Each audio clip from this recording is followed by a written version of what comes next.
The virus that killed half its victims just showed up on a luxury cruise, carried by something you'd never suspect. A Dutch couple touring a landfill in Argentina.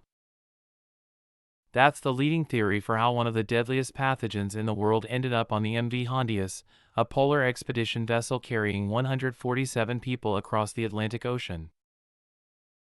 3 passengers are dead. Countries are refusing to let the ship dock. And everyone who was on board now faces a 42-day quarantine because this particular virus does something almost no other hantavirus can do. It spreads between humans. Most hantaviruses live in rodent droppings and die quickly in open air. You breathe contaminated dust, you get sick, but you can't give it to anyone else. The Andes variant breaks that rule. It's the only hantavirus strain confirmed to jump from person to person, and it showed up on a ship in the middle of the ocean with no escape route. The incubation period stretches up to 42 days.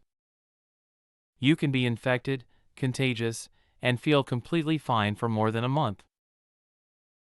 By the time the first passenger showed symptoms on April 24, when the ship stopped at the remote island of St.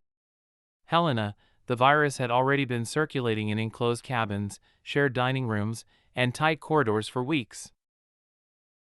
The Hondius left Ushuaia in late March. Investigators in Argentina believe a Dutch husband and wife contracted the virus during a shore excursion to a city landfill where rodents carrying the pathogen are common. The couple boarded the ship. One of them died. The other tested positive. A German passenger died. Then a British crew member landed in intensive care. The World Health Organization confirmed 7 cases by early May, with more suspected. The mortality rate for this strain sits between 35 and 50%, even with treatment. There is no cure. There is no vaccine. You either survive the immune response or your lungs fill with fluid and you don't. What makes this outbreak different from past hantavirus cases is the setting. On land, you can isolate a patient, trace their contacts, and contain transmission within a household or small cluster. On a cruise ship, everyone shares the same recycled air. The virus doesn't need rodents anymore, it just needs proximity. 30 passengers disembarked at St. Helena before anyone knew there was an outbreak. Health officials in South Africa and Europe are now tracking them down, trying to map every person they touched, every surface they breathed near. One American who left the ship early tested positive after flying home to Nebraska. A French national showed symptoms after returning to Paris. The chain keeps extending. Cape Verde refused to let the ship dock. The Canary Islands initially said no. Spain's central government overruled the regional authorities and agreed to receive the vessel at Tenerife, but only under strict protocol. Passengers would be evacuated by military and government planes, flown directly to hospitals or isolation facilities in their home countries, and monitored daily for symptoms for 6 weeks. The WHO recommended 42 days of quarantine starting from the point of exposure, which, for most passengers, was sometime in early April. That means some of them won't be cleared until mid-June. The question nobody wants to answer out loud is how many more cases are incubating right now. Hantavirus doesn't show up on rapid tests.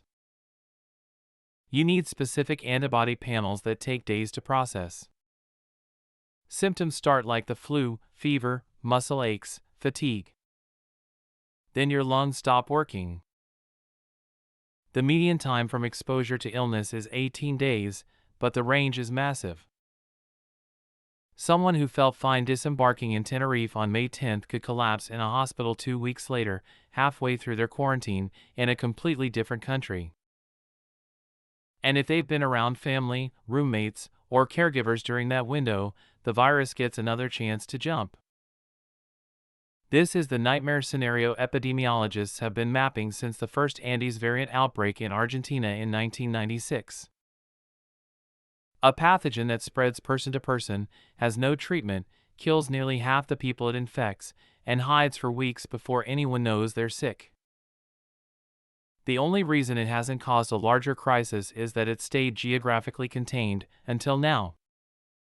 The Hondius carried passengers from 23 countries. They scattered across 5 continents.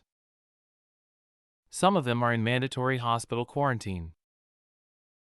Others are isolating at home, checking their temperature twice a day, waiting to see if the headache that just started is stress or the beginning of respiratory failure. The ship is empty now. The last passengers left on May 11th. But the outbreak isn't over. It's just dispersed.